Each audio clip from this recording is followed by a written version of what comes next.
小猫吃完连夜写了一篇桃花源记，刷到一位博主捡到一只流浪猫，带回家的第一天就给猫咪准备了3盒罐头，再加1碗冻干、1碗猫粮，甚至还有1盒鹿条零食。咱们流浪咪哪见过这种场面啊？激动的一放下就开始狂吃，就连情绪价值这块都给的足足的，让吃罐罐吃罐罐，让吃冻干吃冻干。哎呦，这是羊奶的啊，这是羊奶的啊。冻干也吃一点啊！你太给面子了，哎呀，你太给我面子了。甚至在众多罐罐面前，就连猫粮也吃得狼吞虎咽。你再吃猫粮呗，猫粮你也吃？哎呀，小妮你真仁义。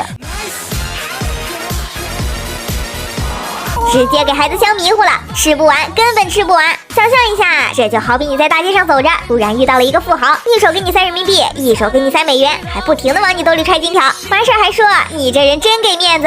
小猫哪还说啥了？这辈子我就跟定你了。